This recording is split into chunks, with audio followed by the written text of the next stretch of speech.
Salut tout le monde et bienvenue sur ma chaîne pour une nouvelle vidéo un peu particulière aujourd'hui puisque je vais vous faire un Book Addiction Tag. Alors j'ai trouvé le concept assez original et super intéressant pour ceux qui voudraient en savoir plus sur mes habitudes littéraires. Alors j'ai vu ce tag déjà sur la chaîne de Blabla Books. Sur la chaîne de Pepper Palace, donc c'est Pepper Palace qui l'a repris déjà à la base de Vibrations littéraires, et j'ai trouvé ça super original et je me suis dit pourquoi pas le refaire à mon tour parce que je trouve ça intéressant de connaître les habitudes littéraires des booktubeurs et booktubeuses que nous suivons tous, voilà, tout simplement. Et je me suis dit pourquoi pas, puis ça changerait mes vidéos habituelles. Alors 14 questions. Si vous voulez bien, on va démarrer tout de suite sans plus perdre de temps. Première question. Quelle est la durée maximale que tu peux passer sans lire? Alors, 2 jours. Voilà. Je lis essentiellement dans les transports, du lundi au vendredi. Donc, 5 jours d'affilée. J'ai 2 heures de transport par jour. Et c'est très important pour moi de lire à ce moment-là puisque c'est l'essentiel de mon temps de lecture en fait se passe dans les transports.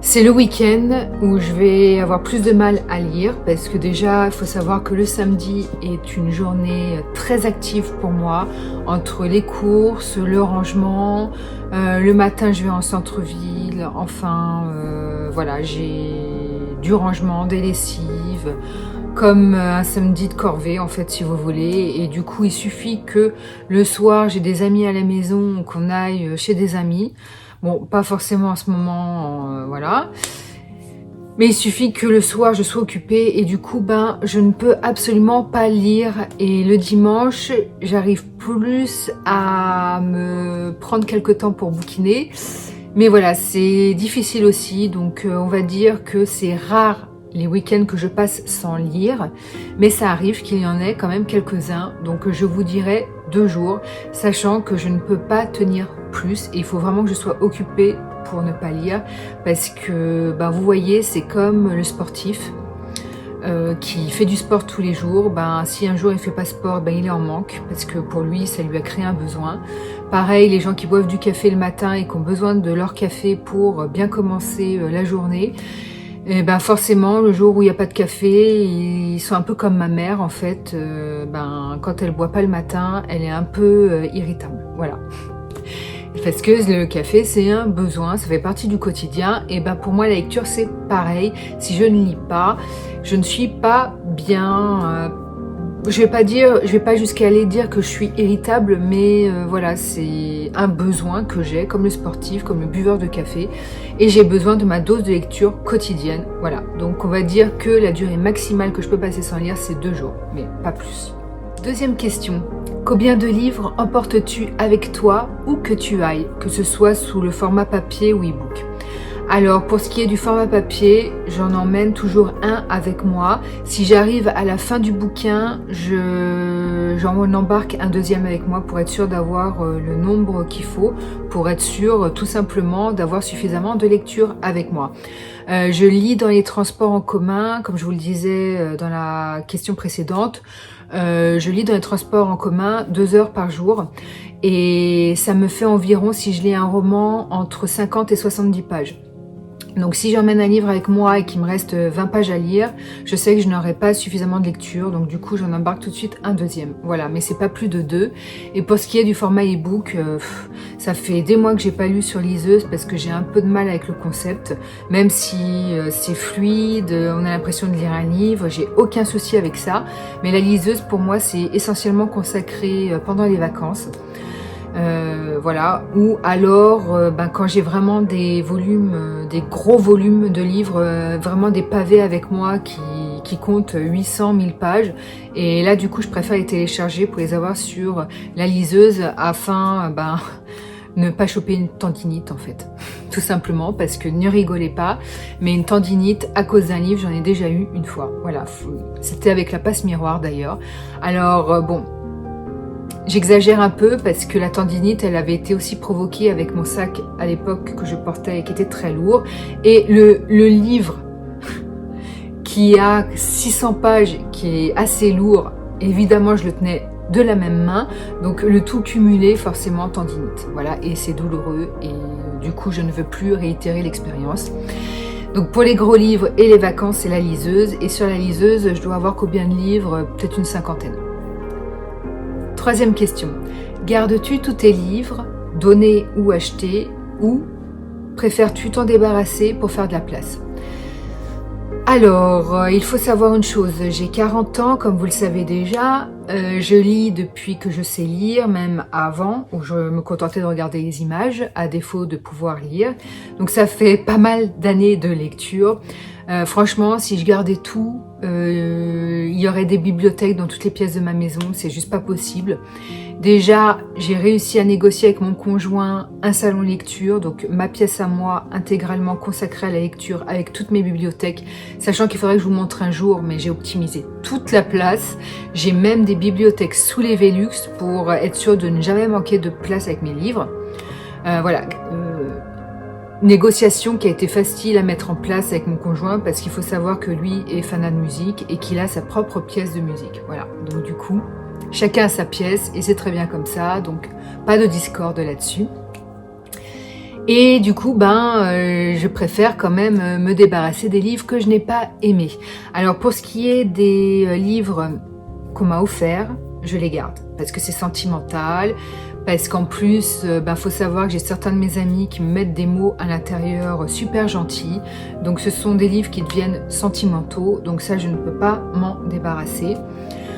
Audrey, si tu passes par là, c'est à toi que je pensais pour les petits mots dans les livres, et j'ai toujours tes livres, même s'ils m'ont pas tous plu. Voilà, je préfère être franche, mais bon, je sais, t'es franche toi-même, et je sais que ça te posera aucun problème que je te dise ça. Voilà.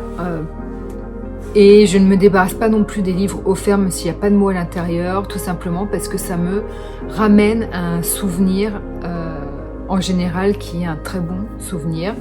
Je garde mon amie Audrey comme exemple.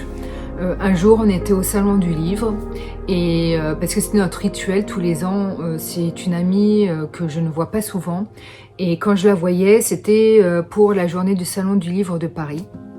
Voilà, donc journée toujours très agréable avec elle. Et un jour, j'étais chez une maison d'édition, voilà, parce que c'est par stand. Chaque maison d'édition a son propre stand. Et puis elle m'a dit, choisis-toi un livre, c'est moi qui te l'offre. Et j'ai été super touchée par l'attention, donc j'ai choisi un livre que je n'ai pas du tout aimé. C'est un livre de Claire Favant, je n'aime pas l'autrice. Pour ceux qui connaissent pas Claire Favant, c'est une autrice de thriller. Et pour moi, je trouve que c'est une autrice qui fait trop dans la violence. C'est vraiment, elle décrit des scènes extrêmement violentes, malsaines, pour en mettre plein la vue et puis pour que le lecteur apprécie, parce qu'il y a un côté très voyeur. Et vraiment de la violence purement gratuite, bref, je n'aime pas et je n'ai pas forcément aimé le livre. Mais le livre, il est dans ma bibliothèque et je ne compte pas du tout m'en débarrasser. Pourquoi? Parce que quand je le vois, ce livre, il me rappelle mon amie Audrey que j'aime beaucoup, que je ne vois pas assez souvent. Et ça me rappelle la superbe journée qu'on avait passée ensemble au Salon du Livre. Je me souviens même qu'à cette époque, elle était enceinte de 5 mois et elle avait quand même bon caractère parce que j'ai réussi à la traîner dans tous les stands que je voulais et en sachant que elle était très fatiguée, la pauvre. Donc Audrey, si tu passes par là, plein de bisous et j'espère qu'on se verra très vite. Donc non, je ne me débarrasse pas des livres qui m'ont été offerts. Par contre, je ne garde pas les livres achetés que je n'ai pas aimés ou que j'ai que moyennement aimés. Pourquoi? Parce que j'aurais pas suffisamment de place dans ma bibliothèque si je gardais tout. Et je ne vois pas l'intérêt de garder un livre qui ne m'a pas plu, sachant que je ne le relirai pas et que si un jour j'ai des amis à la maison qui me demandent de leur prêter des livres, c'est pas un livre que je leur conseillerais. Donc du coup, je ne vois pas l'intérêt de garder des livres qui ne m'ont pas plu ou que moyennement plu. C'est vraiment garder pour garder et je trouve que ça sert franchement à rien. Voilà, faut optimiser la place parce qu'on n'a pas, on peut pas acheter de bibliothèque à l'infini et forcément, il y a forcément un jour où on manque de place et du coup, faut faire des choix en fait. Quatrième question, combien de temps passes-tu en librairie en moyenne? Alors, j'achète mes livres dans une librairie indépendante à côté de mon travail, que j'adore, qui est la librairie Tome 7. Je vous mettrai leurs coordonnées en barre d'infos. C'est pareil hein, pour Vibrations littéraires, les chaînes Booktube que je suis et qui ont relayé ce tag, je mets leur chaîne en barre d'infos. Et j'ai ma petite librairie indépendante comme je vous disais, dans laquelle j'adore acheter mes livres parce qu'en plus ils sont super sympas. Et ils ont un site web sur lequel vous pouvez commander vos livres et quand les livres sont reçus dans la librairie, ils vous envoient un SMS pour que vous passiez les prendre. Donc si vous voulez, je pense que je dois passer en moyenne 10 minutes par mois en librairie parce qu'en général, je passe une à deux commandes par mois. Je passe toujours une première commande en début de mois parce que c'est jour de paye, donc forcément je débloque mon budget livre pour acheter des livres justement. Donc début de mois, donc je vais à la librairie, je discute un peu avec eux s'il n'y a pas trop de monde et puis que voilà, ils me demandent comment ça va et tout. Mais voilà, je vais juste chercher ma commande, donc 10 minutes. Et en général, en milieu de mois ou dans le mois, j'ai toujours une petite commande complémentaire parce qu'évidemment, j'ai été influencée par les réseaux sociaux et j'ai d'autres livres à acheter. Voilà, donc on va dire que c'est vraiment, allez, un quart d'heure. 5e question, combien de temps passes-tu par jour à lire? Donc je crois que je vous ai déjà répondu tout à l'heure, donc c'est 2 heures par jour, puisque je lis essentiellement dans les transports, que j'ai 2 heures de transport par jour.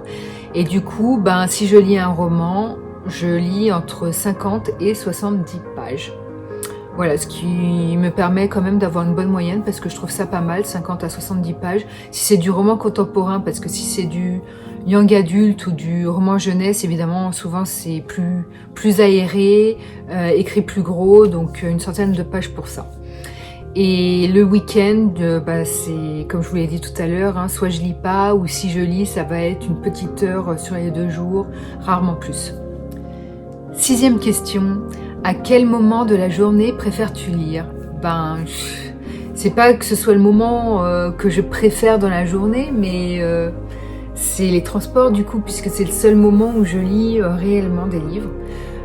Donc ouais, je suis obligée, même si c'est pas forcément le meilleur moment, étant donné que vous avez des gens autour de vous qui parlent au téléphone ou alors qui sont en groupe et puis qui se racontent leur vie.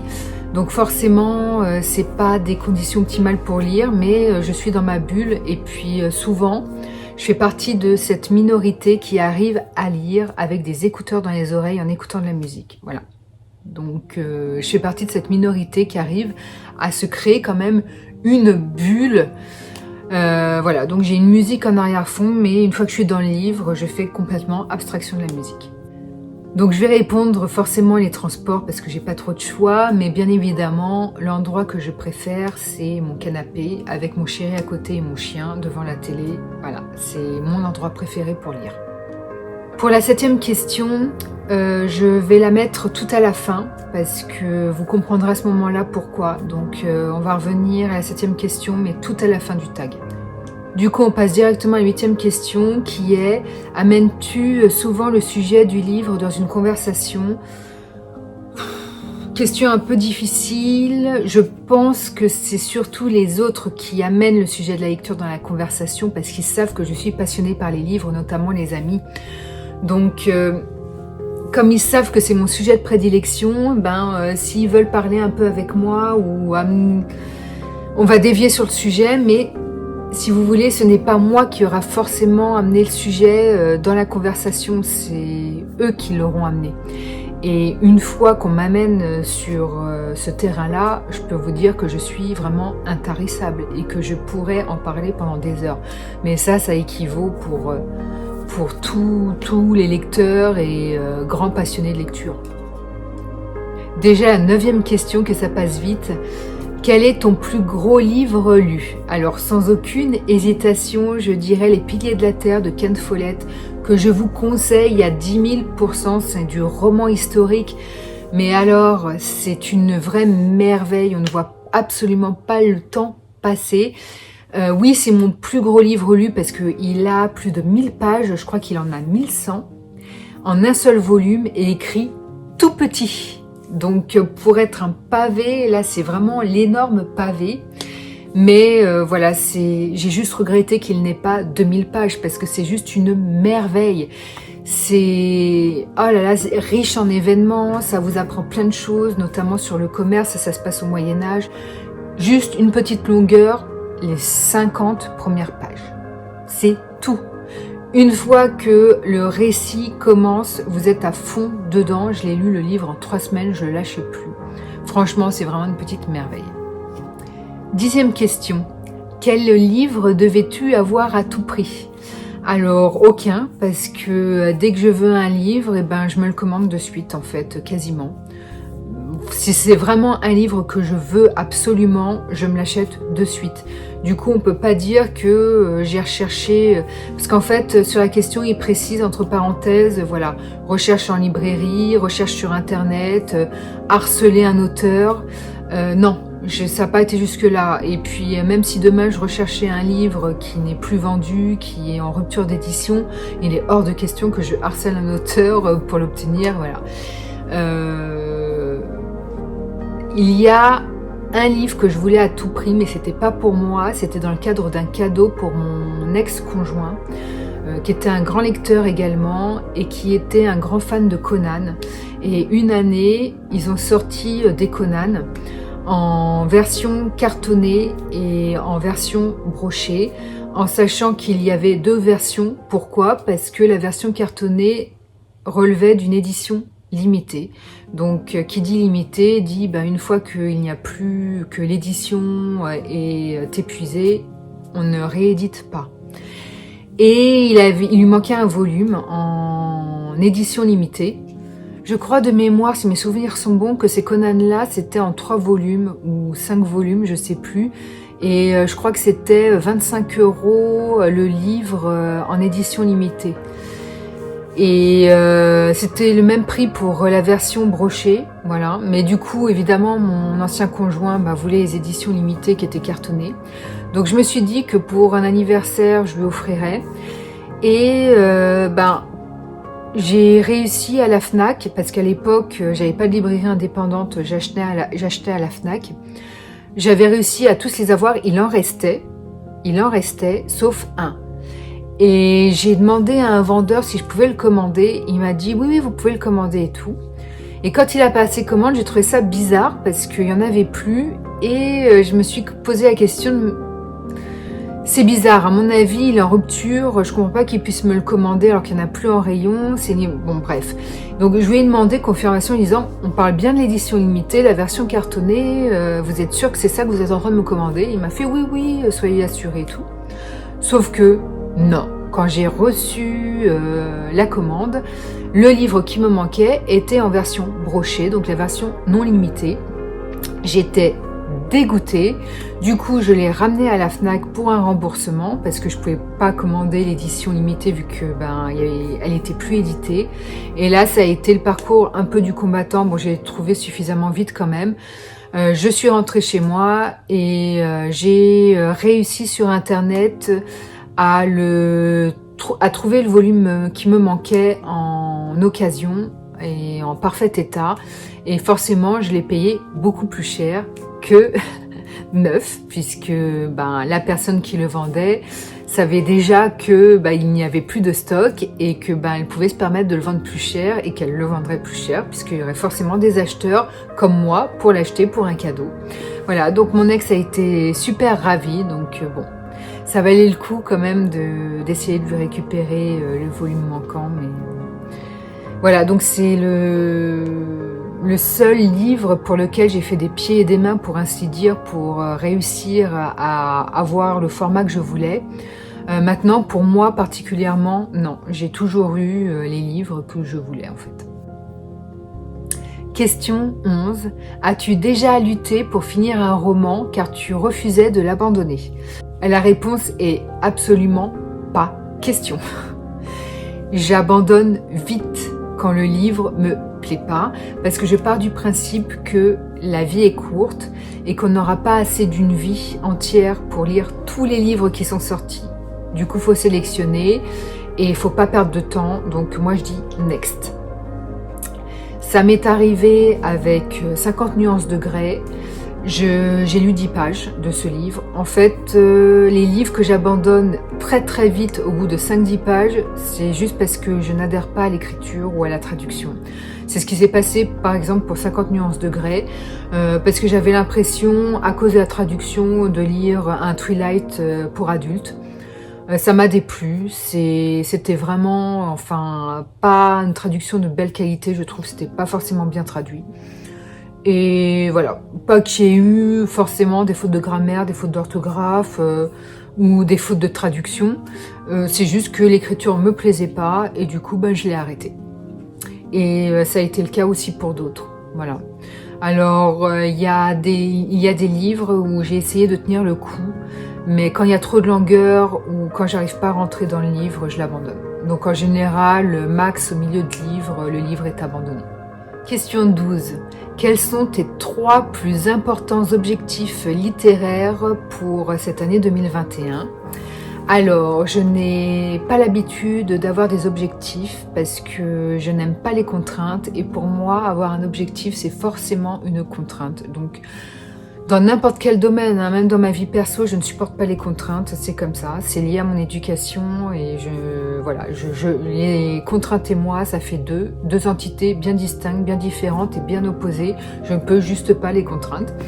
Mais là, quand même, je vais quand même en caser une pour cette année parce que il faut que ça se fasse. J'aimerais terminer les sagas que j'ai commencées. En général, les sagas, c'est plus dans le jeunesse et young adulte. Et il y a quelques sagas que j'ai entamées déjà depuis quelques mois, plusieurs mois, voire maintenant quelques années. Je pense à La Passe Miroir et que je n'ai pas encore fini. Pourtant, j'adore les sagas. Hein. Mais au jour d'aujourd'hui, je crois que la seule saga que j'ai pu terminer, c'est Harry Potter. Parce que elle est tellement fantastique, cette saga, que je l'ai lue d'une traite quand j'étais plus jeune. Maintenant, voilà, j'ai le dernier volume de La Passe Miroir à terminer. Je n'ai lu que le premier volume du Labyrinthe. Je n'ai lu que le premier volume de Un palais de roses et d'épines. Je n'ai lu que le premier volume des Sœurs Carmine. Ce sont des sagas que j'adore. Donc forcément, je vais les continuer, mais voilà, c'est juste que je ne les ai pas terminés, parce qu'en fait, je me lasse des sagas. Alors, je me lasse entre guillemets, dans le sens où je ne peux pas lire une saga d'une traite, parce que après le premier volume, j'ai forcément envie de lire autre chose à côté. Et je lis autre chose, et puis je lis une deuxième lecture, et puis une troisième lecture, quatrième, et puis au final, il s'est passé 1 an, 2 ans, donc je poursuive la saga. Donc là, maintenant, c'est terminé, il faut que je poursuive mes sagas. Il y aura juste l'Ascenseur Royal. J'avais lu que le premier cycle sur 3 et j'ai adoré, mais il faudrait que je reprenne de zéro. Et puis c'est une saga en 19 volumes. Je vais pas commencer maintenant. Pareil, le Trône de Fer, il faudrait aussi que je le mette dans mes objectifs 2021 parce que j'ai lu les 2 premiers intégrales sur 5. Mais ça me fait peur parce que c'est des pavés de 1000 pages, écrits tout petit, pas forcément bien traduits, entre guillemets. Mais j'adore cette saga et puis on m'a dit que vraiment le livre était beaucoup mieux que la série télé parce que vous avez des sous-intrigues dans le cycle livresque qui n'apparaissent pas dans la série télé et qui sont passionnantes. Donc il faudrait que je voie ça aussi. Donc voilà. Donc juste un seul objectif littéraire, c'est de terminer les sagas que j'ai commencées en 2021. Je vous dirai en fin d'année du coup, ou dans un prochain tag, si j'ai réussi l'objectif ou pas. Me connaissant, je sais pas, mais on va essayer. 14e et normalement dernière question, mais là pour le coup ça va être l'avant-dernière. Décris ce que les livres représentent pour toi en 5 mots. Tolérance, évasion, culture. Donc tolérance, évasion, culture, sachant que l'évasion c'est le mot le plus important pour moi parce que c'est pour ça que je lis, pour m'évader. Donc évasion, culture, tolérance. Oui, parce que la tolérance, je ne serais pas la personne que je suis aujourd'hui si je ne lisais pas en fait. Parce que ça vous ouvre l'esprit. Tiens, d'ailleurs, ça va être du coup le 4e mot, ouverture d'esprit. Alors il y a 3 mots, ouverture, des apostrophes, esprit. Mais les uns ne vont pas sans l'autre. Je peux pas employer le mot ouverture sans esprit et vice versa. Donc on va dire que c'est un mot, ouverture d'esprit. Donc culture, plaisir, ouverture d'esprit, tolérance. Alors plaisir, tolérance, ouverture d'esprit, évasion. Et le dernier, ah bah je l'ai dit, culture. Donc j'ai les 5 mots. On va passer à la 7e question. Donc j'ai fait passer en dernier, je vous explique pourquoi. La question est la suivante. Combien de livres possèdes-tu ? Je ne sais absolument pas, je sais juste que j'en ai beaucoup. Il va falloir que je compte, je vais le faire maintenant, spontanément. Ça va me prendre un peu de temps. Et comme on est en fin de journée, si je n'ai pas fait la question avant, c'est parce que j'avais peur qu'entre-temps, la nuit tombe et que du coup, au niveau luminosité sur cette vidéo, ce soit un peu caca. Voilà, donc du coup, je vous la fais maintenant. Et puis, je vais essayer de vous faire un truc bien carré, bien comme il faut. Et puis comme ça, moi-même, je saurai combien j'ai de livres parce que je ne sais absolument pas combien j'en ai en fait.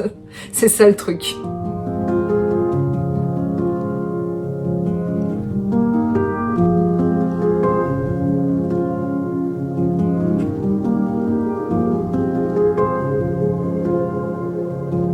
Heureusement que j'ai fait cette question tout à la fin là, parce que ça m'a pris au moins un quart d'heure pour tout compter et la nuit commence à tomber, voilà, donc j'ai une moins bonne lumière, mais ça ira parce que là j'en ai juste pour 5 minutes.